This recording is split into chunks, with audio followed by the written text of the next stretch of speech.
شلونكم حبايب قلب، عساكم بخير. اليوم عندنا قصة سارة، ممكن تكون من أغرب القصص اللي سمعتوها بحياتكم، والغريب إنه القصة حقيقية.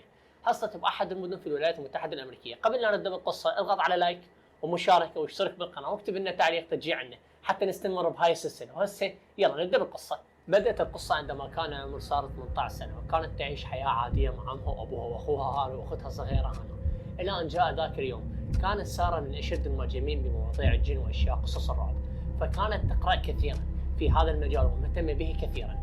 في أحد الأيام بعدما استيقظت سارة من النوم صباحا، وصلت تلك الرسالة غامضة لهاتفها. ومن عادات سارة أنها عندما تستيقظ من النوم تلعب بهاتفها قليلا، وبالفعل أمسكت الهاتف وإذا بها ترى رسالة وصلت إليها من رقم مجهول مكتوب فيها: سارة، اخترتك للانتقام من أجلي لأنك الشخص الوحيد الذي سيأخذ بثاري. ردت سارة عليه: من أنت؟ رد عليها على الفور: ليس المهم من أكون، لكن سأشرح لك قصتي. أنا شخص ميت منذ أكثر من 4 سنوات. قتلني شخص دون سبب، والمشكلة لليوم الشرطة اعتبروا موتي حادثا، وأريد أن أخذ حقي، واخترتك أنت من كل الناس لكي تساعديني. سارة في تلك اللحظة بدأت تضحك، وأخبرت صديقتها بالرسالة وقالت لها: أكيد هذه واحدة من البنات تريد أن تخيفك وتعمل مقلب بك. فجأة وهي تقرأ الرسالة لصديقتها، وصلت لها رسالة من نفس الرقم مكتوب فيها: لا تقرأي رسالتي لأي أحد. هنا خافت سارة قليلا، وبدون مقدمات عملت بلوك لهذا الرقم. وفي اليوم الثاني وفي الصباح نزلت سارة وتناولت وجبة الإفطار مع عائلتها، وأخبرتهم بالرسالة الغريبة التي وصلت. أخبرها أبوها أن لا تخاف، إنها مجرد أشخاص يحاولون العبث معها وإخافتها قليلا. سارة لم تكن خائفا أصلا، وأكملت يومها كالعادة وذهبت لدراستها والتقت بصديقتها. وبينما سارة عائدة للمنزل ومعها صديقتها، وصلت الرسالة من نفس الرقم مكتوب فيها: سارة، لماذا تعملين لي حظر؟ لأن هذا الشيء لم يمنعني من مراسلتك.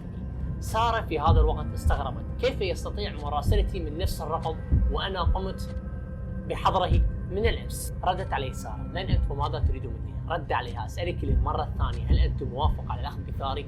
سارة كانت هنا لا زالت مقتنعة أنه مقلب من أحد صديقاتها، لذا أجابت: إذا كنت أحد صديقاتي وتعمليني بمقلب توقفي، لأن هذا المزاح لا يعجبني. رد عليها بالنص التالي: لا زلت لا تصدقيني، انظري للعمارة المقابلة لك أمام المدرسة. كانت هناك عمارة مهجورة لا أحد يسكن فيها لمدة طويلة. بعدها أرسلها: انظري للعمارة المقابلة لك. نظرت هناك فإذا بها يوجد شخص يلبس لباسا أسود ويشير لها بيده.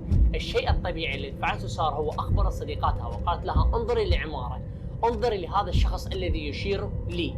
نظرت صديقتها جيدا، لكنها لم ترى أي أحد هناك. وفي نفس اللحظة وصلت رسالة مكتوب فيها: سارة، لا تتعبي نفسك، الشخص الموجود هناك لن يستطيع أحد أن يراه غيرك. هنا دخل الخوف قلب سارة، فحاولت أن تقنع صديقتها بما رأت، لكن بدون فائدة. وفي ذلك الوقت قررت سارة أن تتخلى عن الإجابة على هذا الشخص وأن تتجاهله. مرت الأيام والرسائل تصل لسارة لكنها لا تجيب.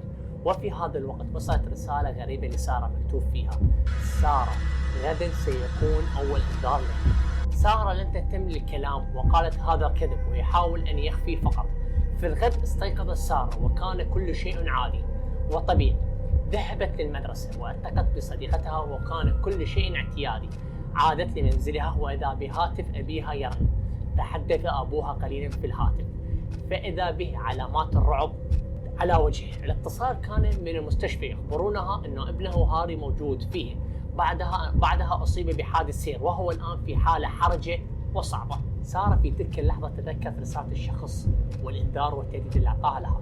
ذهبوا بسرعة إلى المستشفى ووجدت هاري تحسنت حالته وأصبحت مستقرة. هنا أخبرت سارة أبيها عن موضوع التهديد التي وصلها في الهاتف، وهنا قرر أبوها أن يذهبوا لأقرب مقر شرطة للتبليغ عن هذا التهديد. وفي طريقها للشرطة وصلت لسارة رسالة من ذلك الرقم مكتوب فيها: سارة، أنصحك أن لا تذهبي لقسم الشرطة. حادث أخوك هاري كان إنذار بسيط، وإذا عصيت أوامري للمرة الثانية ستخسرين أخاك هاري للأبد. هنا أخافت سارة أكثر وأخبرت أباها عن الرسالة التي وصلتها. ذهبوا للشرطة وأعطتهم سارة الرقم الذي يرسل لها الرسائل، لكن الصدمة، الشرطي أخبرها أن هذا الرقم صاحبه مات منذ 4 سنوات. هنا الخوف والرعب بدأ يقتل سارة. أخبرها الشرطي أن تعطيه هاتفه ليقرأ الرسائل. وهذا الشيء الأغرب، لم يجد الشرطي أي رسالة وصلت من ذلك الرقم.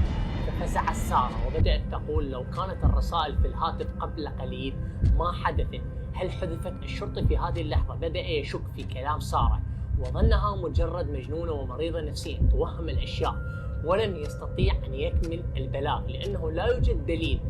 فرحلوا من مقر الشرطة. عادت سارة وأبوها وهي مصدومة وخائفة مما حدث، لم تصدق كيف أن الرسائل اختفت من هاتفها. عادوا للمستشفى فإذا برسالة تصل لهاتف سارة مكتوب فيها: لقد قلت لك لا تذهبي للشرطة، وقد قلت لك أنك ستخسرين هاري إذا فعلت هذا، وأن تتحملي مسؤولية أفعالك. دخلت سارة بسرعة لغرفة أخيها هاري بالمستشفى، تجد قلبه توقف. استدعت الطبيب بسرعة، حاول إنعاش قلبه لكن دون فائدة.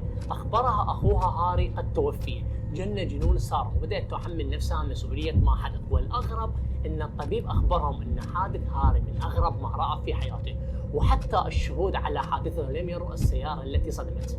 ازداد الخوف أكثر فأكثر في سارة، كرهت كل شيء وبدأت كرهها، وهو أنه لا أحد يصدقها. وفي اليوم الثاني وصلتها رسالة أخرى مكتوب فيها: لا زلت أنتظر عليك الأخذ بثاري، وإلا فالإنذار الثاني سيكون خسارة أحد من عائلتك. هنا لن تجد سارة أي حل آخر سوى الموافقة على طلبه. ذهبت عند هذا الشخص المطلوب لكنها لم تستطيع أن تقتله. كان شخصا طيبا وعاديا ولم تجد فيه أي شيء يدل على أنه قاتل. عادت لبيتها وقبل أن تنام وصلتها رسالة مكتوب فيها: سارة، لقد خيبت ظني فيك، تحملي مسؤولية ما سيحدث لك غدا. سارة لم تجد ما تفعله، كانت خائفة لكن لا حل لها.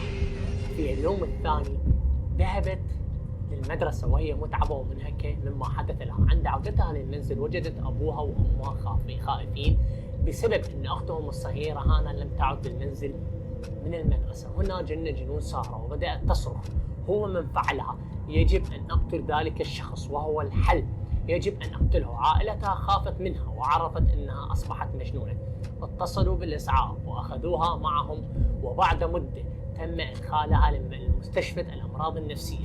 وأختها الصغيرة هانا لم يجدوها منذ ذلك الوقت، وإلى الآن لا زالت سارة تعيش في مستشفى المجانين، ولا زالت كل يوم تقول يجب أن أقتله، هو هذا الحل. الكثير من الأشخاص يقولون ما حدث لها حقيقي، والبعض يقولون إنها مجرد هلوسات وأنها كانت مريضة نفسيا منذ البداية. إذا عجبتكم القصة لا تنسون الاشتراك واللايك وكتابة التعليق، وكتبوا لنا بالتعليق تردون أقدم لكم أي قصة. أترككم في أمان الله الأسبوع القادم. وياكم سعد عدنان والمصور زين العابدين محمد. مع السلامة.